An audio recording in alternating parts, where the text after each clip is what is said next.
labadii ku heshiisaa xaaraan xalaasha ayay isku dagaalaan. madaxweyne Trump iyo saaxiibkiisa ninka adduunka ku tarjan Elon Musk ayaa isku dhacay maanta. dagaalkooda social media iyo warbaahinta caalamku haystaa waa laga faaloonaya dagaalkooda. dagaalkan wuxuu ku bilaabmay bill Trump administration ay qoreen budgetka sanadka ku shaqeyn lahaayeen ay qoreen. marka budgetkaas baa waxaa dhaleeceeyay Elon Musk oo yiri budgetkan waa lacag badan waa waste fraud mana loo baahan lacagtan badan oo lacagtan diin ay wadanka Mareykanka gelinaysaa.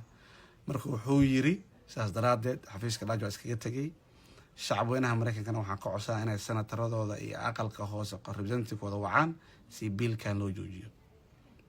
Trump oo midaas ka xanaaqsan ayaa warbaahinta weydiisay wuxuu yiri waa ka xumahay saaxiibkay inuu sidaan u hadlo.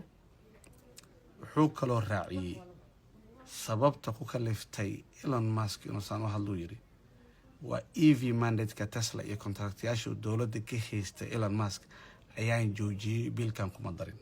markuu arkayna wuu xanaaqay oo qoraalkan iyo waxaan ayuu soo qoray.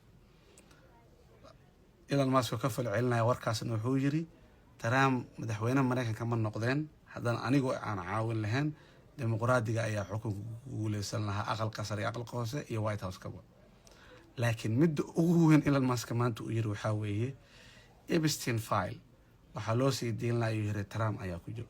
Epstein file waxaa waaye dee ninkii caanka ahaa ee yuhuudka ahaa ee gabdhaha cadaanka haystay taajiriinta iyo madaxda ka gadayay jasiirad lahaa. ninkaas asaga ah clientigiisa waxaa ku jiray Trump, Bill Clinton, Bill Gates, madax caalamka ka boqorka Jordan. marka gabdhaha ayuu yariiriska u geyn jiray madaxda. marka wuxuu leeyahay filekaas waxaa loo sii deyn laayahay oo classified unclassified looga dhigi laayahay Trump ayaa ku jiro. arrintii marka cirka ay ku shareertay oo wuxuu leeyahay madaxweyne Trump ayaa tuntay. waan run 1992 iyo meelahaas waxaa arkaysaa Epstein iyo Trump oo saaxiibo ah oo wada socdo oo wada paarigareenayo. Trump waa lagu yaqaanaa waagaas inuu gabdhaha jeclaa gabdhaha yariiska oo wala tuman jiray. waa markii billionaire-ka ahaa oo party boy-ga uu ahaa.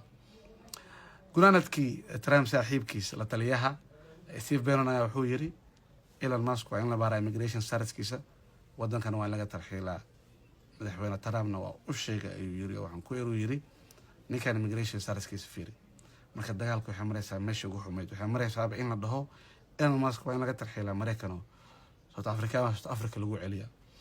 dee labadii shala saaxiibada ahaa dagaalkooda within one day halkaas ayuu marayaa.